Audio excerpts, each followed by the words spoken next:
Is bringing you the show today. That is Eric Crocker's company, and they are ready to get your things moved. There's a lot of moving that'll take place during the summer. People that are changing, if you got kids in school, sometimes people want to do that during the summertime, during the downtime, or if you're going to change school districts. You got back to school kids going to college, and the whole house gets rearranged, and you just need some help. Y'all reach out to Eric Crocker and his team. They've got this 2 hour rate. Now, if it takes longer, I mean, they'll move your kid over to Tuscaloosa or to down to Auburn or wherever they're going, down to Mobile, wherever they're going to school. When it comes to just the heavy stuff or a little bit of something that you need, CrockerMovingServices.com. I literally am thinking about using them. I've got some stuff to move when they finish the project. It kind of got to go outside the house and up a hill to the other side of the house. AJ, it's a 2-man job. I can't. There's no way I'm gonna do it by myself. I'm just gonna go ahead and let you know ahead of time. I'm not gonna call you. I'm not gonna call you to help this time. It probably wouldn't take us 30 minutes. I may just come get the guys to do it, and because it'll be done right. They're insured. They're bonded. They got tricks and techniques and even tools. I mean, they got stair climbing hand trucks. You don't have that stuff. They'll get it done for you and done right. And Eric's a great guy, and I love it. I think a lot of times these companies reflect the ownership and the way the ownership works. And I love to see him when he's on the trucks working alongside his guys, showing them how it's done. That's who you want moving your stuff. CrockerMovingServices.com, CrockerMovingServices.com. All right, well, to get this hour started, and we lost our friend that was asking, Bill, I think it was, asking about being skeptical of government. I think what he was getting at was to challenge me, saying, I don't ever question Trump. I'll question him when I have something to question. If I don't have anything to question, I won't. I've said it over and over again. A lot of people in my position have even greater disdain, particularly for Republicans that aren't standing up for what we want. I mean, unlike the left, they just all get in line and give each other back rubs, just like they've done with Fauci. They'll excuse and defend anything that their people do, even when they know it's wrong, for being communist, loving criminals, letting illegals in, stealing elections, making you take a jab. They don't care. They'll stay together and defend it. Our side fights it out over the ideological principles a lot of time. When somebody like John Thune won't do the basic thing with, say, the voter act that we're trying to get passed right now, the Save America Act. And let's talk about that for just a minute.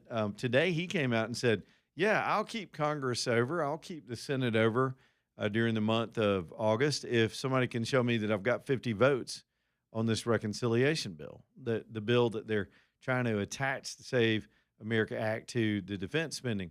So he's saying, show me the 50 votes and I'll do it.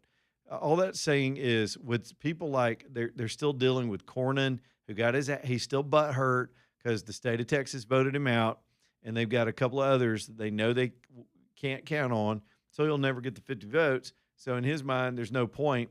And so these other guys, we've got 12 other senators, including 2 of ours, trying to make a stand and say, we're going to stay in D.C. for the month. I believe they're sincere about it, but they also know it's not going to happen. They're only, what are they? They're like 30 or 40 votes short of what they need to get all the Republicans to do the right thing. The Democrats, all they got to do is hang around and keep throwing a stick in the bicycle spokes every chance they get to slow things down until Trump's gone. And that's what we're stuck with. We got this detente going on with all the chambers. Nothing really is functionally moving forward. Trump's doing everything by executive order, and that gets wiped out 30 days after he's no longer president, especially if we let one of the commies get control of the White House. So, again, today's Fauci hearing, while it was delicious to watch him shake and squirm and deny and get called out and confronted. But the old fart's 85 years old. If you brought a criminal case against him, it'd take 2 years. He'll be dead before you could put him in jail, and at most he gets 3 years. I mean, what's he going to live to? 100? Maybe if we're lucky, he'd get 15 years in prison for killing all those people and deceiving the public the way he did. And then those that were duped and deceived by him are still, they have collective amnesia. They don't want any of this out in the public. It is just something else to watch today. And not to be hyper cynical, but I'm just saying most of what you see coming out of Washington from the Democrats, the Republicans, and the media that cover them is pure theater. Every single day it's theater. All the stuff during COVID was theater. It's just putting on an image to win some points for the day, The only time we get a chance to score them is at the polls, and now we're not even sure that's accurate. There's a lot of reasons to stay after them. But back to my theme from last hour, and I'll just expound on that. The very first act that set forth us becoming a country 250 years ago was rebellion against authority. It just was. You can trace it to what happened after the Boston Massacre or Lexington or the Boston Tea Party, but a bunch of farmers who weren't equipped to take on a superpower did it anyway because they'd had enough. And they took their experiences and put it into a constitutional document that, by the way, the communists are back after the document. They're always after our Lucky Charms. They hate everything about the freedoms that are preserved in that Constitution, and they in no way want to adhere to it. Communism is inconsistent with those principles. Islam is inconsistent with those principles. It just is. They've got a whole different system for order and control. That Constitution says no government can shut you up, take your gun, kick your door in, and put soldiers in your house, read your mail, and all these protections, because they had lived through those things. The founders had lived through having that stuff done to them. The British soldiers would just show up and go, this is our house now, get out. We're going to turn this into a fort today, and you might get to have it back. They said no, so they created different amendments for each of these circumstances. In those days, you had to keep your gun in this little house in the middle of your town, this little tiny house. They called it a magazine because black powder was explosive, and you didn't always keep it right there at home. And if a village wanted to defend itself against the Indians over the hill or the French showing up or any other thing that could happen in this very rural country, they had to have armaments available for hunting and protection. And so they kept the black powder in the middle of the town away from all the buildings so it wouldn't blow up. Does that make sense? And the British redcoats would just come through and just raid the village and take everything out of there, leaving them defenseless to anything, to intimidation, to attack, to vulnerabilities of Hank the bear walking through. I mean, they took their guns to keep them weak so they could be told to shut up. And they were told to shut up. You even had to pay a church tax. If you didn't go to church, to the Church of England, because it wasn't a Jesus church, it was a king church, right? And if you didn't pay your tithe, they treated your tithe like a tax. They would fine you and imprison you for not going to church and tithing. So they added in the Second Amendment that you can't have a religion formed by the government. You can be as free as you want, worship where you want, do what you want, believe who you want, but you're not going to have the state tell you how to worship, when to go to church. So y'all get what I'm saying. They had lived through oppression in a way. And by the way, before you throw slavery up, this country was deeply divided at its founding over that issue. They set it aside because that was the only way to hold the colonies together. Otherwise, it never would have gotten formed, because the southern states wanted to keep that institution. But they knew, based on those principles they had fought about and fought a war over, that day was coming, and it did just a few decades later. The first thing they did was ban the importation of slaves. The next question was, what do you do with those people that were left? So we even created an amendment to give citizenship to those folks so they would not be denied rights once freed. And what happened to that? We're now using it now to let people come here from China and download babies and give them instant citizenship. Everything that was thought through in those days has been perverted in our day and ignored. And we're in a deeply serious place right now. But the core of my argument is, in the beginning, the idea was never trust these bastards in government. Our founders did not trust any of it. They set up a dispersion of power so that it would not be concentrated in Washington. They didn't even want a standing army. They wanted the states to have their own citizen militias and not even have an army. We had to create a military because of the Islamic people stealing our ships in the Mediterranean. Our first war was against Islam. It's a fact. It's where the Marine Corps was deployed to deal with, guess what? Piracy, which is still going on to this day, from Somalia to Minnesota to the Mediterranean. So a lot changes and a lot doesn't change. So the dynamics are still there. You've got control freaks in the Communist Party that want to take over this whole thing and dispatch with our Constitution.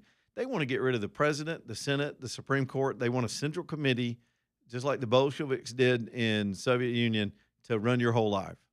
That is un-American.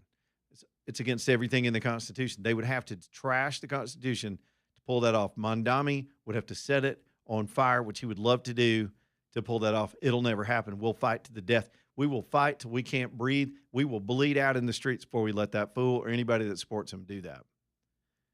And then Islam, same thing. They've got their own legal system and education system that is wholly inconsistent with everything that we hold that is freedom here in this country. And here we are as Americans who say we cherish all that and that we're patriots, and y'all had all your flags out for the 250 and did the barbecue, went to parades, and we all did that. Do we even aware of what we're defending or what we're celebrating? Seriously. Do we even know what the hell we're defending? What we're defending is what happened to us 6 years ago with this little sawed-off twat that was sitting in front of the Senate today, running over the entire country and telling you to shut up. It was one of the most un-American events that's ever happened in the history of this country. And I would say it is the most consequential thing to happen to our economy, to the school kids, to families, to businesses in my lifetime in this country. It is the biggest event that has ever happened in this country domestically since I've been alive. And he was at the center of all of it because he was at the center of creating the funding that started the whole disease to begin with. We were hit with a bioweapon, and it was used against us to steal an election and to lie to the public about the health benefits, the dangers, the remedies for it. All of that was complete fraud. This guy was, we've got the documents. We got everything we need to prove it. And here he sits today denying that he wants to talk about it. And the Democrats, in their failed effort to act like it's no big deal, the first Democrat out of the gate today was like, well, why are we even doing this? What a waste of time. That's what they pulled out today, is waste of time. I mean, that's the laziest argument you can make. This is just a waste of our time. I think not. Well, you still got people suffering from what happened to us. You got business owners that are not in business right now. Their whole lives changed. You got people who didn't get to say goodbye to their dead relatives. You got kids that are behind in their education, that are now close to being seniors in high school and never got caught up. This guy was at the epicenter of all of it. He was in the middle of the cover-up. He wrangled the scientists and said, shut up, I'm the only voice on this. Quit talking. They left Redfield out of the discussion because they knew he was a skeptic. They paid money to other scientists to be quiet. It was easy to manipulate the media. Those sock puppets jumped in line to say whatever Fauci wanted them to say. And then lazy bureaucrats just went along with it, like our own governor and our own state government. We even had that little Batman that was here in Jefferson County to decide he had more authority than he had. Oh, boy, they were flexing on us, weren't they?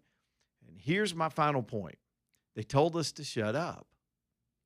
Worse than the death, worse than the shutdowns, worse than the hit to the economy that we're still digging out of. Y'all are bitching about the price of gas. We're still digging out from what they did to us in COVID. That doesn't happen overnight. We're crawling back from it. And as we try to do that and get everything back on track, nothing really is still normal from where it was. This country kind of started dying in 2019, and a lot of dumb stuff's happened since then. This guy is at the middle of it. And so we sit here and we watch all this stuff go down today. And what finally just hit me listening to it was, man, why did we ever do that? Why did we cave the way we caved? If you didn't go to church, if you're a pastor and you said, well, we got to trust the science. Let's don't have church this week. You're part of it. I mean, hey, I was doing what I was told to for a while, at least at first, until we started getting really skeptical and told to shut up. And they had the ability to do it too. How many people got kicked completely off social media for questioning all of that stuff? That was the moment right there. If we ever let that happen again, remember today I got a audio I'll play for you in a little bit. It hit the internet this morning, and I saved it. I'm gonna send it to you, AJ. This African-American man. You remember when they took Fauci through the housing projects to encourage people to go get a shot? They knew the Republicans. There'd be some Republicans that would go, hell no. But there were a lot of African-Americans that was like, I remember Tuskegee. I don't know if I want to trust the government. Can't blame them a bit. Well, there's this one guy on his porch, and it was dramatic. We played it about 5 times after it happened. And this guy they brought Fauci and some suck up bureaucrat. I think she was part of HHS, or maybe it was the mayor of, that might have been the mayor of DC that I see in that video. She was escorting Fauci around to say, don't be stupid, take the jab. And Fauci was going to explain it to him. Well, he explained to Fauci why he didn't trust it. And guess what? All this time later, 2026, I'm sitting here watching Fauci uh, throw the fifth up and talk to his lawyers and sit there and freak out. And it turns out, after all we know about him and his diary and everything he did, that young man on that porch, probably not as educated as Fauci. He didn't go to the elite schools and make $400,000 a year and was worth $12 million after being a bureaucrat for years. He's living in public housing, it looks like. But he had more sense than Fauci did. He was wiser than Fauci. He was skeptical like he should be. It was an American moment. That guy was a true patriot for standing up to this a-hole. And I'm going to play the sound when we come back. Let me talk about Project Lean Nation. This is a new sponsor to the show. Forrest owns it. He and his wife are just great people. Now, I've known them through friends. They've always been in the healthcare industry, not healthcare, fitness industry. And I knew when I found out about him launching this product, it was going to be legit. Let's explain. These are prepared meals to help you get on track, not just to lose weight, but to be stronger and to be healthier and to get fit and all the other things you're doing, and you're failing because you let yourself down with the food part. It takes the stress and the thinking out of eating. Today, I ate I think it was called Carolina barbecue. And I was in a hurry. I got stuff going on. I'm trying to get to the station. It's the exact thing that happens to me every time. I could have gotten in the truck. One of my options was to hit the Burger King on the way in, hit the Arby's on the way in. Whoever's got a drive through, I'm in a hurry. But instead, I grabbed it out of the freezer, in the microwave for 4 minutes. It was delicious. I did a good thing. I kept my calories down. Everything in there is thought through and healthy and tasty, and I'm off with my day. And that's exactly what I need with the way I do things, as I need a little help with the thinking and the planning, and this is what they do at Project Lean Nation. It's a nationwide franchise. The one I want you to go to is in Homewood. It's the one in Homewood. It's the one Forrest owns. They just opened. They will put you on a plan that will take all that stress and thinking and failure, let's be real, out of your food decisions and prepare these things for you and have them ready. And man, it's convenient, and they're delicious. They really are. I'm sort of addicted, especially some of the snacks they have. Project Lean Nation. Now, I'm going to give you more and more details as we go along. I'm heading over there this week myself to try to get some, I do like a weigh-in, check-in thing so we can track my progress. And I'm excited about that. I need help with the monitoring. I'll forget. I'm not a calorie counter. I can't think with that stuff.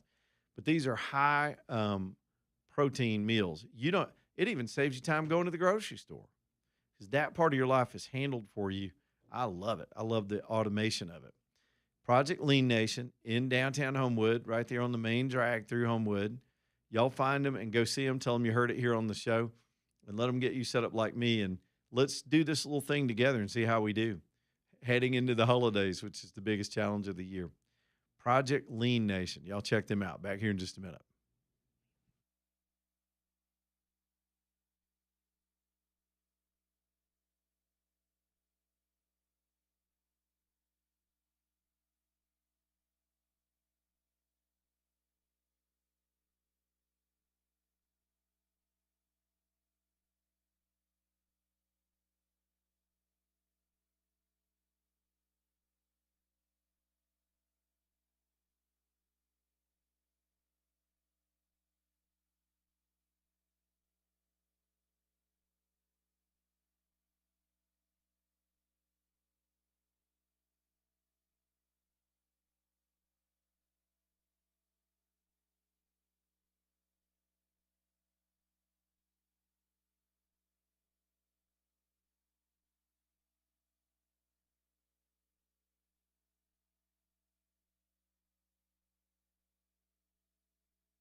All right, AJ, I sent you 2 bites. It's the second one I sent you. Let's see if we got, I think it's a little over a minute to get this in here, and then I'll get caught up on the other stuff. And I'll never forget this guy. He, in his way, he knew Fauci was selling something that didn't make any sense, and you can't blame him. They didn't sell this on everybody.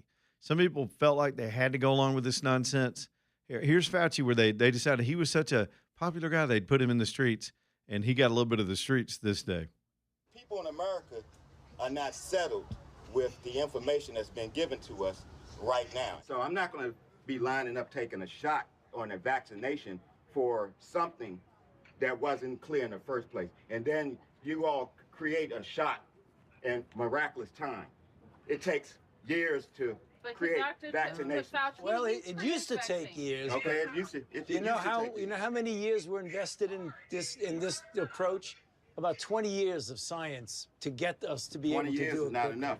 And 9 months Yeah, is definitely not enough for nobody to be taking no vaccination that you all came up with. The only reason I'm talking to you right now, as close as we are, is that I've been vaccinated. Right. But if it allows thousands of people like you don't get vaccinated, you're going to let this virus continue to percolate. And we learned that was a lie, too, because because the vaccines didn't stop the spread. Right?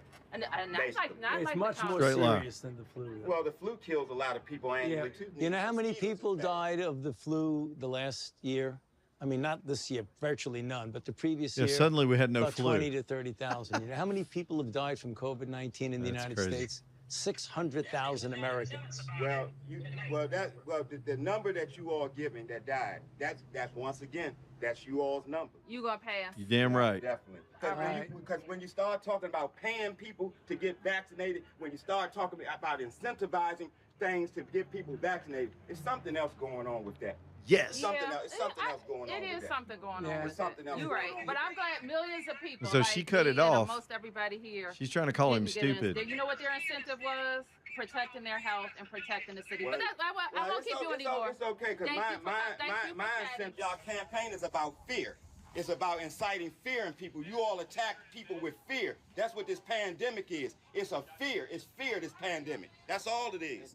That man's a patriot. That man's a hero, and his gut was wiser than what those clowns in the streets, including that mayor and that NIH director, it was wiser than them. And he was laughed at by the media and applauded by us. Turned out, guess who was right? Retrospect, guess who was right? Back in a minute.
All right, 335 Leland Live EcoView windows and doors bringing you the show tonight. If you've got single pane windows in your house, even a newer house, your house is probably not efficient.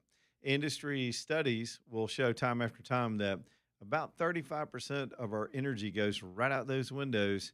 If you've got older windows, especially that are leaky, even older double pane windows that haven't been maintained can develop these kind of situations with old technology, and that's a lot of money.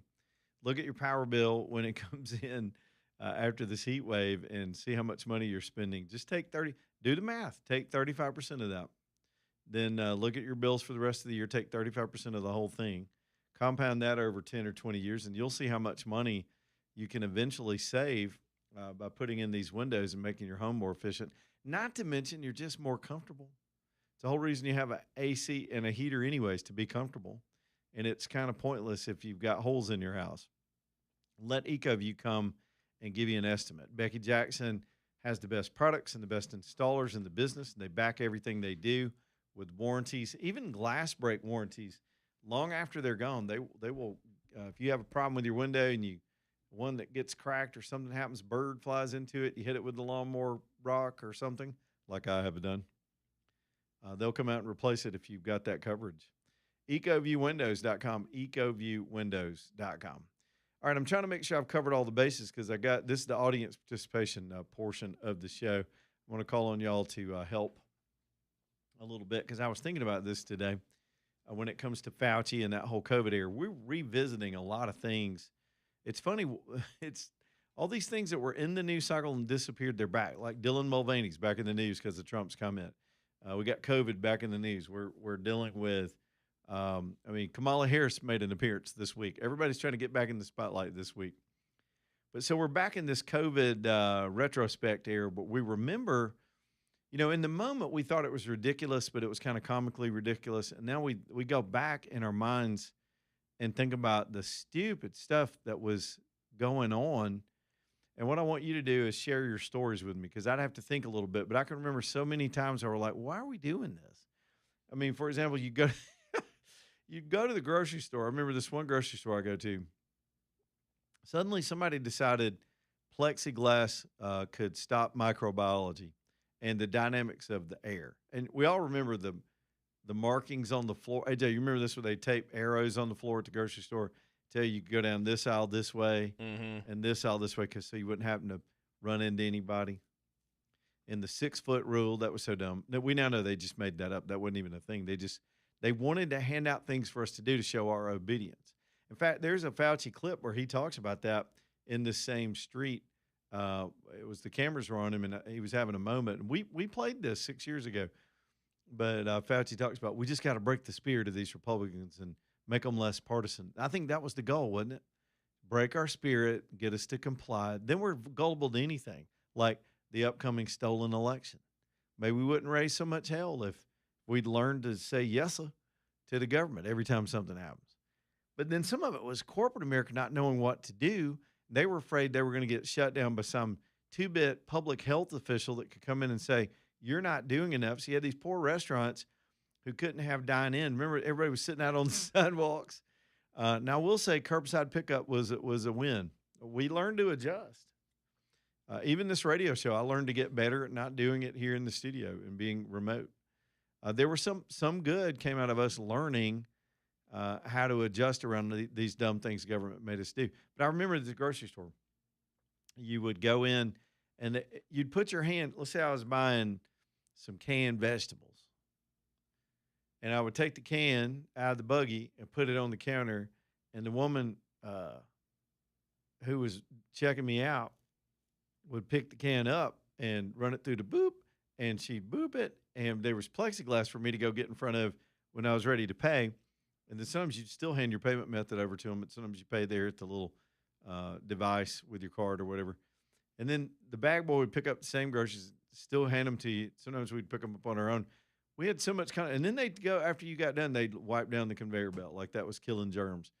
None of that was ever going to stop this common cold that was weaponized. Oh, and it gets worse. I've heard stories all day today. I was listening to people do their retrospects where they were told to ride in separate cars from your own family members that you also live in the house with. But when you'd show up at certain places, they'd say, you got to come in different cars. We had kids in little tent bubbles. Remember the stupid Joe Biden rallies where they put little circles on the ground? Here's a picture of it that popped up today. And people were sitting in folding chairs in these circles 12 feet apart outside to hear Biden give a speech. There was one speech, I'll never forget this one, where everybody stayed in their cars and they honked their horns. Now, look, granted, in the early days of it, people were nervous. We didn't know what we were dealing with. It seemed real. China was freaking out. It had hit the United States. I'll never forget, my nephew was born at the hospital down in Opelika. And I decided, he's my great nephew, my brother's son. And I said, you know what, I'm going to drive down there and pay a visit. I'm going to go pay a visit to mama and baby. And so I showed up outside of East Alabama Medical Center. And I knew if I left early enough, I could get all the way down there and all the way back to Birmingham and still be able to do the radio show if I could just visit them for an hour. So I drove down, and there was rumor that the first COVID patient in Alabama was in that hospital. And so, AJ, you remember what I told you? I put my hands in my pocket. It was cold weather, so I had a coat on. And I walked all the way to that kid's room, or his mom's room, where the baby was. And I never took my hands out of the pocket. I waited on somebody to hit the elevator button, and I rode the elevator to the right floor, and I never touched the thing because we didn't know, do you get it on your hands? Can you breathe it? We were learning as we went. And what we didn't know, while we were all curious and wanting to know, just tell us what to do. We were at a vulnerable moment where we needed our government to be honest with us so we could live our lives and not get sick. That was a pretty simple request on our part. And the whole time, the government knew what this was. They were lying about the origins of it. And granted, some downstream didn't know it was a lie. If you're a doctor in a hospital going by National Institutions of Health guidance or CDC guidance to run your hospital, you're trusting that too. Whole institutions, smart people who wanted to do right. My oldest son was a brand new doctor right out of medical school. He winds up getting assigned to the hot zone in New York City. He's in the hospital where people are coming in left and right. And in those days, the protocol was put them on a ventilator. And those young doctors did what they were told. And now we learn that might have been the worst thing to do. So we were all confused. We needed the highest paid government official in the government to give us the truth so we could live with it. And he was lying from the get. The minute the alarm bells went off at Wuhan, he knew what had happened because we had funded this dark research, which he was doing all over the world. Even Barack Obama, to give him credit. AJ, I know. It's freezing in hell right now, I know. But Barack Obama, it was so unsavory that he told him to knock it off, and he ignored him and found other ways to get the money through. He used the CIA to get money overseas to create these bioweapons. Started during the Obama administration. I heard Rand Paul say today, the COVID-19 epidemic did not start when it was discovered in China, in Wuhan, when it hit China. It started 10 years before that with this government funding and Fauci. So anyway, back to our situation that we were all in. We wanted to be compliant, but we wanted the truth so we'd know how to be compliant. And then slowly we realized they're making it up. Just like the guy on the porch that we just played. Dude was skeptical because he knew something didn't make sense. They kept changing their story. They kept telling people to shut up and just go along. And anytime your instincts are that's not right, your instincts are probably right. But man, did they lie to us. And man, did a lot of good people have to go along with it. Again, business owners, I mean, you risk, I guess there was a lawsuit possibility there if you didn't show protection. But then some overdid it and forced, as a condition of employment, their employees to get jabbed with something that we didn't even understand. If a few corporations had had the common sense of our guy on the porch, a lot of people would have been all right. All of it started, again, I'm going to be kind of repetitive today. All of it started with this little sawed-off 5'7" wanker that was sitting in front of Congress today denying that he'd even fess up to the public. We paid this guy for 3 or 4 decades to tell us the truth. In fact, let me send you another bite, AJ. Fauci goes back to, and I'm going to get Jim's call in here because I did. I'm trying to solicit your stories. Tell me your dumbest thing that happened to you during that time, if you can remember it. I'll take those phone calls for a while. Fauci was exaggerating in his role all the way back to the 80s. I found a clip today when the AIDS first came out. It was similar because we didn't know what AIDS was about. And I remember Magic Johnson. I'll never get that news conference. I was a young television reporter when Magic came out and admitted that he had it. And he became kind of a poster child for how to survive it. But we didn't know it was strictly blood to blood or semen to blood contact. It wasn't as known at the time. It was just this autoimmune disease that was hitting all over the country, and people were a little freaked out. It seemed to be hitting the gay community harder, but we didn't know why. We didn't understand it. We all thought, am I going to get it? Can I get it from a gay guy? We didn't know. I remember being forced to go get my hair cut at this one establishment here in Birmingham because the TV station I worked for had a contract with them, and they wanted us to all get our, AJ, I know it sounds kind of diva, but they wanted us to all get our hair cut at the same place under this contract. So I said, well, sure, it's free haircut. I go over there, and I'm just saying, this homeboy hit for the other team is all I'm saying. Nice guy, but he hit for the other team. And, man, he cut my ear with the scissors one day. He was snipping, and he nipped me right here. AJ, I'm going to be honest with you. I was ignorant about it, too, like everybody else. I got a little nervous about it. I thought, the hell. So here's Fauci back in the 80s lying to the public, whether he knew this at the time or not. But it's pretty remarkable to see him really young. Looks like he's in his 30s. Same voice, same sort of arrogance. Probably an elite researcher in his day. But his claim to fame, what got him into these prominent roles, was his work on the AIDS epidemic. They give him a lot of credit for helping put that fire out and get it under control in the gay community. It was a political disease at one point because liberals inflexively defended it. Republicans didn't understand it, and politics was put into it. I think this is Peter Jennings' voice talking to Fauci. Fauci's trying to tell people you could get it at home in your household from your kid or something. Listen to this. Say from the disease. This brings in the implications that there are other ways, just plain close contact. And given the long incubation period of this disease, we may be starting to see, as we're seeing virtually as the months go by, other groups that can be involved. And seeing it in children is really quite disturbing. When you say other close contact, give me some examples. Well, for example, if the close contact of a child is a household contact, perhaps there will be a certain number of cases of individual who are just living with and in close contact with someone with AIDS or at risk of AIDS who does not necessarily have to have intimate sexual contact or share a needle, but just the ordinary close contact that one sees in normal interpersonal relationships. Now that's so we to give him credit, I mean, he was trying to get the word out. We were talking about it in the day. It was not just like COVID. It wasn't a pandemic. It was an epidemic.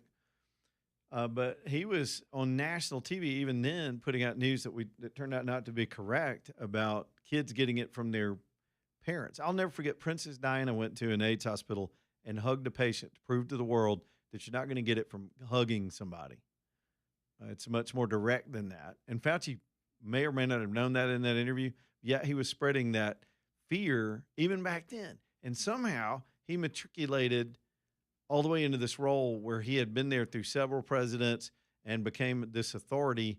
All this power was vested into him. And by the way, this guy wielded like a $300 million budget, which is why scientists were afraid of him and fell in line. They needed their funding. We should never, I went through a long speech last hour about the concentration of power. We should never let power get concentrated like that in a Fauci type ever again. Ever again. He had too much authority over the information to run it downstream and mislead a lot of other people in power, including Trump. Jim is up next. What's up, Jim? Hey, man. Well, they call me Hazmat Jim. And in our industry, we were the people that were going around to the different businesses contracted to spray down their handrails and doorknobs and things like that, all over town, steel mills, the restaurants, whatever. Yeah. And so it's a little bit of everything. But I can tell you a couple of things that were the most eye-opening for me during the whole situation was I have a sister out in Texas who's a nurse in a hospital. The hospital in question was the very one that they were promoting, I believe it was in Austin, as being like the poster child for the COVID insanity of, panic in the hallways and parking lot triage and overflowing ERs and stuff on television. But she walked around through the halls with her cell phone going live on Facebook showing empty hall, empty lobby, empty rooms. It was all nonsense. It was all BS, paranoid propaganda. As for me, when it came down to it, of foremen and stuff asking us, well, hey, they got a vaccine now. You going to do it? You going to do it? How about you? You going to do it? All the way down the line. When it came to me at the very end, everyone else was, I guess they were all in on it. But I just looked him in the eye. I said, death first. And he couldn't understand where I was coming from. But, I mean, everybody I know took it either sick or dead. It wasn't all that complicated in my mind. And, as for the rest, I've seen as much as everybody else did. But what I remember is in Alabama, the day that those stupid mask mandates finally came down, there was a great, big, beautiful double rainbow in the sky. Yeah, that was fascinating. That's my part. Thank you, Jim. Thanks for holding to get that in here too. Man, it was a dumb time. And I'm admitting the stuff I went along with and the stuff I didn't, but the skepticism, I'm telling you, the skeptics were more in spirit with the founders of this country and the revolution we fought and what happened 250 years ago than the sheep that just bought the whole thing and didn't ask a single question. Brad, I'm going to come to you after the break. We got to get this break in here. Lonnie is Furniture Company, bringing you the show this hour. Reggie reached out and two things. He told me he wants us to come out and do a show this next month. We're going to do that. So I'll give you details on that in a couple of weeks once we get it all nailed down. But the other thing is they've got a new finance plan, which they've never offered before. It's the longest term they've ever offered, keeps your payments down, and it's interest-free. The caveat is you got to have good credit and you got to buy a certain amount of furniture. It's like $1,900. Not too bad considering that's an easy couch. And you got to make your payments on time because if you don't, you're going to wind up paying an interest rate. But you can get some 0% financing for 48 months if you want to comply with that at Lonnie is Furniture. You're just getting the best quality stuff anywhere in Alabama and the most of it. An acre of furniture under one roof. Right there off exit 280 in Kimberly, Alabama. Worth the drive. It's a long way for some of y'all. It's worth the drive from all over our listening area. Lonnie'sFurnitureCompany.com. Back to the phones when we come back.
All right, y'all. Southern Skies Dermatology bringing you the show today. SouthernSkiesDermatology.com. Go get checked. I'm telling you, we are people of the sun. A lot of us have been outside all summer long. And the damage isn't always instant. It does happen, but it can build up over time. Even something that you did when you overdid it 20 years ago could suddenly show up as a skin cancer. And you don't want to deal with it. There's good news. Skin cancer is completely treatable if you catch it early because you can see it, you can remove it. They do that. Dr. Mario does that with the Mohs procedure at Southern Skies. And if it has traveled internally, the treatments for that are improving all the time. It's amazing that they're saving lives when it comes to melanoma, but it all comes down to you getting checked and getting screened and catching it early. And this is all they do at Southern Skies. They're the skin cancer experts here in Birmingham, and they find it day in and day out. This is their thing. So go see them. I'll put this on your list of maintenance. Get it done. It could save your life or give you peace of mind that you're good to go. SouthernSkiesDermatology.com, SouthernSkiesDermatology.com. Here's Brad on a cell phone. What's up, Brad? Hey, the first thing that came to my mind when you was talking about the stupid stuff that happened during COVID, I remember a clip from, I believe it was Texas A&M football game. They showed a close-up of the band over there, and they had a mask on with holes in their mask so they could play the instrument through the mask. Yeah, I remember and that. That makes no sense. I questioned it at first. I was like, is that real? I mean, surely nobody could be that stupid. But a buddy of mine said he was watching the game, said he saw it. So I guess it happened. But I was like, how does anybody not say anything about this? This is ridiculous. They have people on planes, Brad, that they could tell you could wear your mask on the plane, but if you ate your peanuts that they give you, you had to take your mask down, eat your peanuts, put your mask back on in between bites. And you had to be fast about it. You got to be quick. If you left it down too long, the waitress, the flight attendant would come yell at you. So thanks, Brad. Remember the surfer guy? He was out there in California just by himself out in the ocean.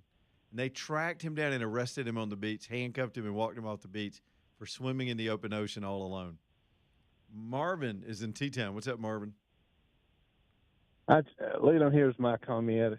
It is just a terrible shame that Fauci and so many of these people approved this whole idea of gain of function. You know, we never heard that word like that.